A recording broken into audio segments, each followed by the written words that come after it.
আমার পায়ে এত ব্যথা হয়েছে, মানে আমি মোটে পাটাকে সোজা করতে পারছি না, আর হাঁটতেও খুব কষ্ট হচ্ছে।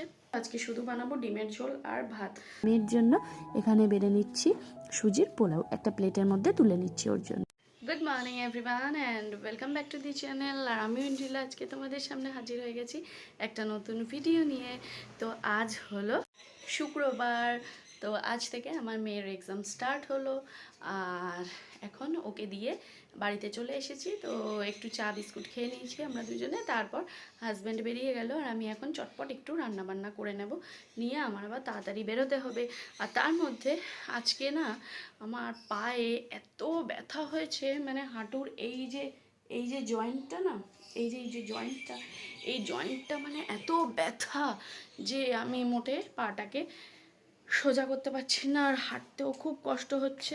তো কিছু করার নেই, সব কাজই তো এইভাবেই করতে হবে। তো এখন যাই, ভাবছি চটপট রান্নাবান্না করে নিই, আমাকে আবার সকাল সকাল বেরোতে হবে মেয়েকে আনতে। তো সেই কারণে বেশি কিছু আজকে আর রান্না করব না। দেখো ওই ঘরের বিছানাটাও দেখো এখনও গোছানো হয়নি, তোমাদের দেখাচ্ছি দাঁড়াও। ওই ঘরের বিছানাটাও দেখো কিচ্ছু গোছানো হয়নি, দেখো পুরো কিভাবে আগোছালো হয়ে পড়ে আছে। মানে আমার গোছানোর মতন মনে হচ্ছে পরিস্থিতিই নেই, যেটুকু যা না করলে নয় সেটুকুই করতে হচ্ছে। তো পায়ের অবস্থা খুব খারাপ, মানে একদম এরকম খুঁড়িয়ে খুঁড়িয়ে হাঁটতে হচ্ছে। হঠাৎ করে জানি না কেন এরকম হলো, সব ঠিকঠাকই ছিল, কিন্তু সকালে যে ঘুম থেকে উঠেছি না, আর ঘুম থেকে ওঠার পর থেকে মানে আমি মোটে পা সোজা করতে পারছি না। সে যে কি যন্ত্রণা, সে আর কি বলবো, মানে সাংঘাতিক যন্ত্রণা হচ্ছে পায়ে। তো পেন রিলিফ জেল লাগিয়েছি দুবার তিনবার করে, কিন্তু এখনও পর্যন্ত কিছু রিলিফ হয়নি। তো যাই হোক, একটু ধীরে ধীরে এই কাজকর্ম করছি, হাঁটাচলা করছি, তো সেই কারণে একটু সময় লাগবে। তো ভাবলাম আর বসে না থেকে দেরি না করে চটপট করে রান্নাবান্নাটা সেরে ফেলি, সমস্ত কাজকর্ম তো করতে হবে। আর আজকে না ডিমের ঝোল রান্না করবো, জানো তো, বেশি কিছু রান্না করব না। গতকালের চাটনি আছে, তো আজকে শুধু বানাবো ডিমের ঝোল আর ভাত। তো এখানে এখানে এই যে এখানে এই যে ডিম আছে, তো প্রেশার কুকারের মধ্যে ডিমটা সেদ্ধ করে নেব। তো এই যে ডিম এনেছি সকালবেলা আসার সময়, আর এখানে প্রেশার কুকারের মধ্যে ডিমটাকে দিয়ে একবারে আলু দিয়েও এর মধ্যে সেদ্ধ করে নেব। আর চাল ভিজিয়ে রেখেছি এখানে, দেখো রান্নাঘরেরও কি অবস্থা, চাফা খেয়ে এখানে কোনো রকমে রেখে চলে গেছি। শরীরটা ভালো না লাগলে আর কি যা হয়। এখন প্রেসার কুকারে ডিম আর আলুটা একসাথেই সেদ্ধ বসিয়ে দেব। তো আমি না ডিম আলু এমনিও মানে কড়াইতে সেদ্ধ করি, কিন্তু যেদিন নাকি একটু বেশি তাড়া থাকে সেদিনকে না প্রেসার কুকারে ডিম আর আলুটা সেদ্ধ করে নিই, তাতে কি হয় একটু চটপট করে হয়ে যায়। আর এদিকে ডিম আলুটা সেদ্ধ বসিয়ে দিলাম, আর ওদিকে ভাতটাকে বসিয়ে দেব, কেন টাইম যেন একেবারে ঝড়ের মতন দৌড়াচ্ছে। আর আমাকেও টাইমের সাথে সাথেই দৌড়াতে হবে, নইলে আমিও আর সময়ের মধ্যে পেরে উঠবো না। এমনিতেই পাটা ব্যথা রয়েছে বলে একটু আস্তে আস্তে আজকে হাঁটাচলা করে কাজকর্মগুলো করছি, তো সেই কারণে একটু মানে রিল্যাক্স করে আজকে আর কি কাজকর্ম করা হবে না, তো ঝটপট করেই কাজগুলোকে করতে হবে।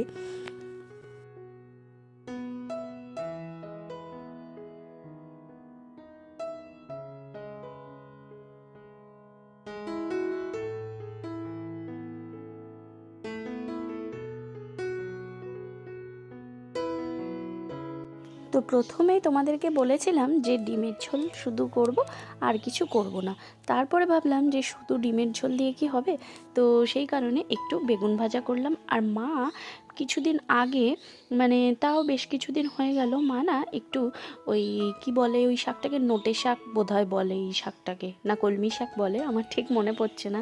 তো তোমরা যদি জানো সঠিক নামটা আমাকে একটু কমেন্ট করে জানিও। অ্যাকচুয়ালি কী হয়, শাকের না নামগুলো আমার খুব মানে গন্ডগোল হয়ে যায় আর কি। তো সেই শাকগুলো ভাবছি একটু ভাজা করব, আর সাথে একটু বেগুন ভাজা করব।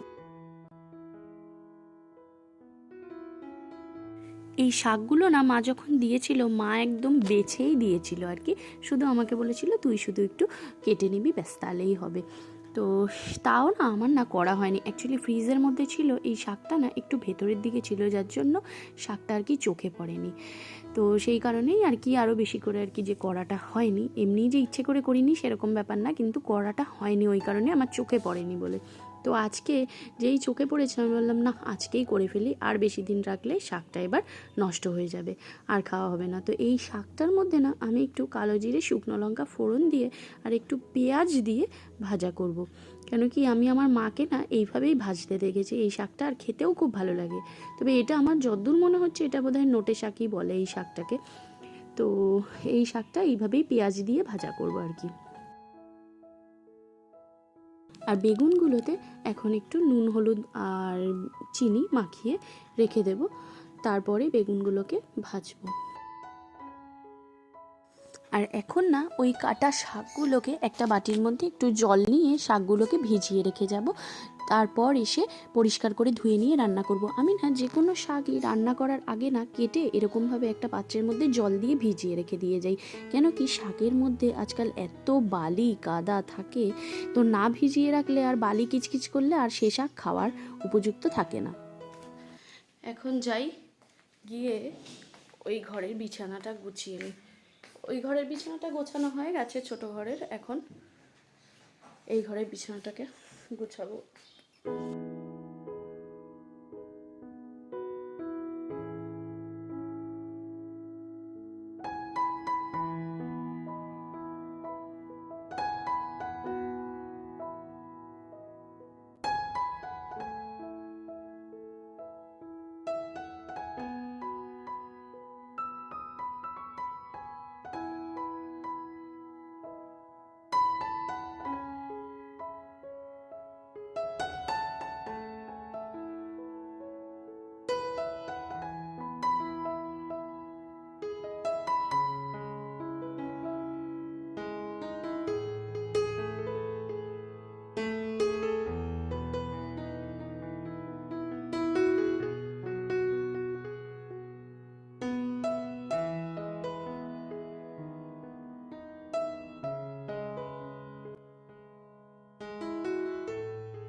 আর তোমাদের আরেকটা জিনিস দেখাই, দাঁড়াও। তোমাদের আগে একদিন এই গাছের ফুলগুলো দেখিয়েছিলাম, তো এখন না এই ফুলগুলো প্রায় শেষ হয়ে এসেছে,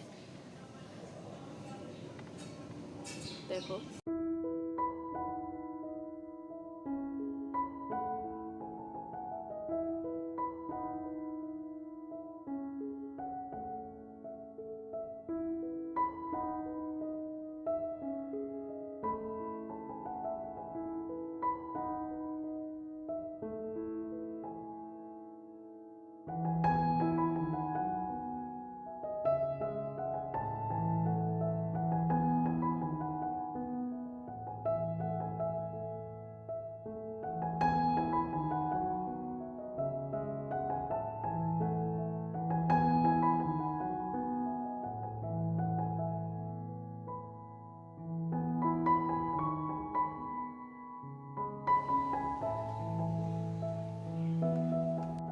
বিছানা গোছানো হয়ে গেছে, এখন যাই দেখি রান্নাঘরে গিয়ে।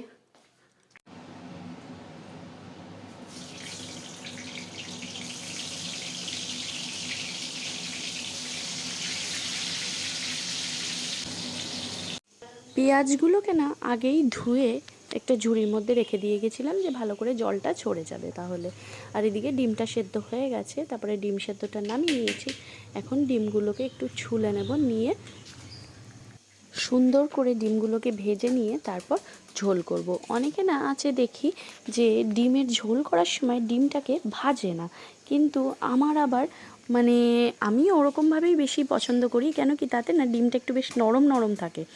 আর আমার হাজব্যান্ড আবার যখনই ডিমের ঝোল করি না কেন ডিমটাকে একদম মানে পুরো কড়া করে লাল লাল করে ভাজতে হবে, তা না হলে ও আবার খায় না। মানে ও ওরকম লাল করে ভাজাই পছন্দ করে। আমার আবার অতটা লাল ভালো লাগে না, ওরকম করে করলে যেন কেমন একটা কি বলবো শক্ত শক্ত হয়ে যায় মনে হয় ডিমটা। আর আজকাল না দেখি কি অনেক ডিম না সেদ্ধ করার পর না ঠিকঠাক খোসা ওঠে না, যতই ভালো করে যতই বেশি করে জল দিই আর অনেকক্ষণ ধরে ফুটিয়ে সেদ্ধ করি, তাও যেন কি হয় ডিমের খোসা ছাড়ানোর সময় ওই খোসার সাথেই না ডিমের অর্ধেক অংশ যেন উঠে বেরিয়ে যায়। কেন এরকম হয় বুঝি না। আগে কি মানে যে ডিম সেদ্ধ করতাম আগে কিন্তু কখনো এরকম হতো না। ডিম যদি ভালো করে ঠিকঠাক না সেদ্ধ হতো তবেই আর কি এরকম হতো, কিন্তু এখন দেখি ডিম যতই ভালো করে সেদ্ধ করি না কেন প্রায় ডিম দেখি এরকমই হয়, খোসা ওঠে না ঠিকঠাক।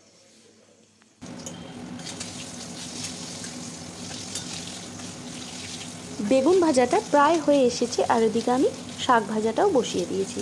এদিকে ঘড়ির কাঁটাও দৌড়াচ্ছে আর এদিকে ঘড়ির কাঁটার সাথে সাথে আমিও দৌড়াচ্ছি।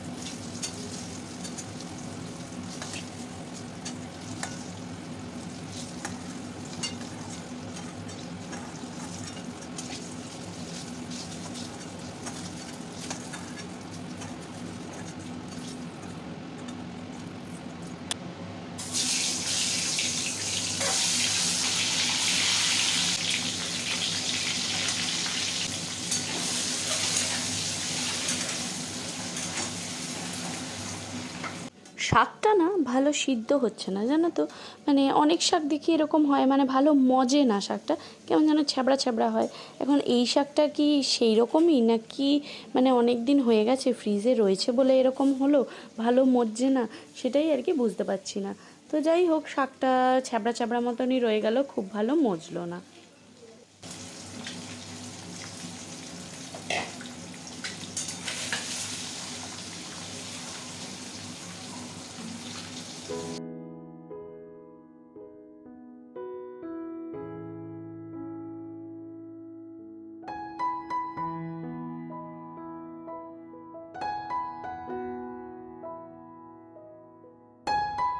এখানে দেখো ভাত হয়ে গেছে আর ডিমের ঝোলটাও জল দিয়ে দিয়েছি মশলা কষিয়ে।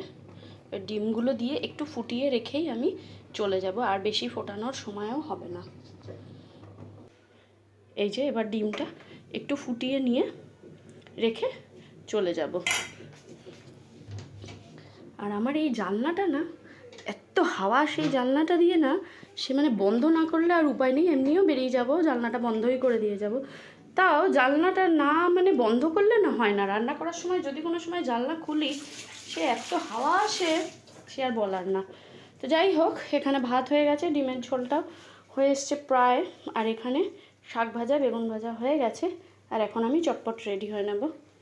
তাও জানো তো দেরি হয়ে যাচ্ছে, কি বলবো, এত তাড়াহুড়ো করে কাজকর্ম করে এত কি তাও দেরি। এখন চটপট করে ড্রেসটা করে আমাকে বেরিয়ে পড়তে হবে, নইলে আবার মুশকিল। আর তার মধ্যে পাটাও সমস্যা করছে, এত ব্যথা যে আমি বেশি জোরে জোরেও হাঁটতে পারবো না। তো সেই কারণে একটু সময় থাকতে থাকতেই আর কি বেরোবো, আমি হাতে সময় নিয়েই বেরোবো। তাও খুব একটা সময় নিয়ে বেরোনো হবে না, কি আর করা যাবে, চটপট বেরিয়ে পড়ি এখন রেডি হয়ে। তো এই হলো আজকের আমাদের লাঞ্চ মেনু, শাক ভাজা বেগুন ভাজা আর চাটনি আর ডিমের ঝোল। আর আমি আমার পাতে নিয়ে নিয়েছি গতকালের একটু বাঁধাকপির তরকারি ছিল সেটা। আর এখানে দেখো শসা কেটে নিয়েছি, একটু বিট নুন মাখিয়ে নিয়েছি, আর তার সাথে একটু টমেটো নিয়েছি আর নিয়েছি কাঁচা লঙ্কা। এই শাক ভাজা দিয়ে না আমি আবার কাঁচা লঙ্কা দিয়ে মেখে খেতে খুব পছন্দ করি, তো সেই কারণে দুটো কাঁচা লঙ্কা নিয়ে নিয়েছি। আর নিয়েছি পাতিলেবু, আর টমেটোটা কেটে একটু বিট নুন দিয়ে নিয়েছি। তো আমার মেয়ে আবার টমেটো পছন্দ করে না, তাই ওকে দিয়ে নিই, আমার আবার টমেটোটা খেতে খুব ভালো লাগে।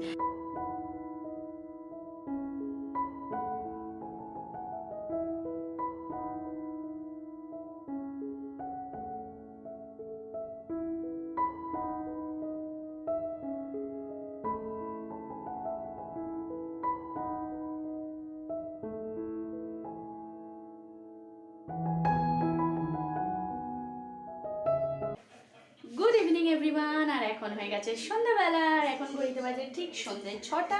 আর আমি দেখো আবার চলে এসেছি রান্নাঘরে। কেন কি ওই সন্ধ্যে টন্ধে দিয়ে না খুব খিদে পেয়ে গেছিলো, যেহেতু আজকে মেয়ের এক্সাম ছিল তো সকাল সকাল বাড়ি চলে এসেছি। তো আজকে না খাওয়াটা একদম টাইমলি হয়েছে। তো আমি মেয়েকে তাই বললাম যে যে কদিন তো পরীক্ষা চলবে আমার মনে হয় খাওয়াটা একটু টাইমিংটা মেনটেন করতে পারবো আমরা, তা না হলে না অনেক দেরিতে হয়ে যায়। তো লাঞ্চ করাটা আর আমাদের না মানে আমার আর কি বিশেষ করে সন্ধ্যের পর একদমই খিদে পায় না, কোনোদিন আমি সন্ধ্যেবেলা কিছু খাইও না।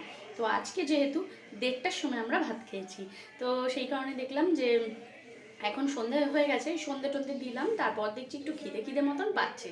তো মেয়েকে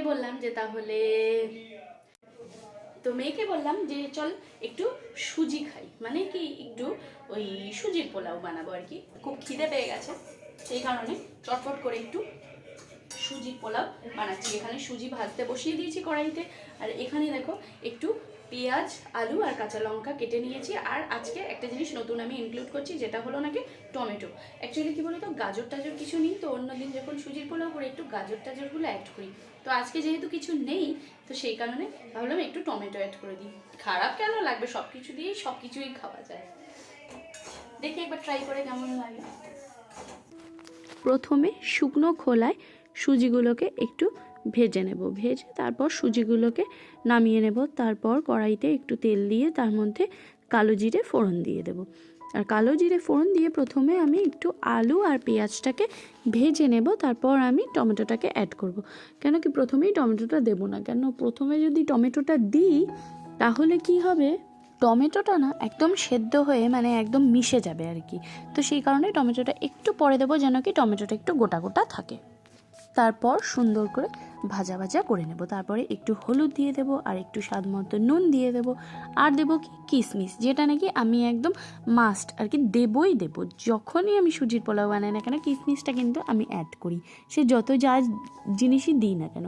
তারপরে কিশমিশটা দেওয়া হয়ে গেলে তারপরে ওর মধ্যে আগে থেকে ভেজে রাখা সুজিটাকেও অ্যাড করে দেবো, দিয়ে একটু নাড়াচাড়া করে সামান্য একটু জল দিয়ে ব্যাস সুজিটাকে ঢাকা দিয়ে ফ্লেমটাকে লো করে দেবো। দিয়ে পরিমাণ মতো একটু মিষ্টি দেবো, কেন এটা একটু হালকা মিষ্টি হলেও খেতে ভালো লাগে, খুব মিষ্টি আবার এটা ভালো লাগবে না, তো হালকা একটু মিষ্টি দিতে হবে। আর নামাবার আগে দিয়ে দিতে হবে একটু ঘি গরম মশলা, ব্যাস তাহলেই রেডি সুন্দর ঝরঝরে একদম সুজির পোলাও। আর দেখো এখানে আমার সুজির পোলাও কিন্তু রেডি হয়ে গেছে, আর আমি আমার মেয়ের জন্য এখানে বেড়ে নিচ্ছি সুজির পোলাও, একটা প্লেটের মধ্যে তুলে নিচ্ছি ওর জন্য। আর তারপর আমি এর উপর থেকে দিয়ে দেবো একটু বাদাম।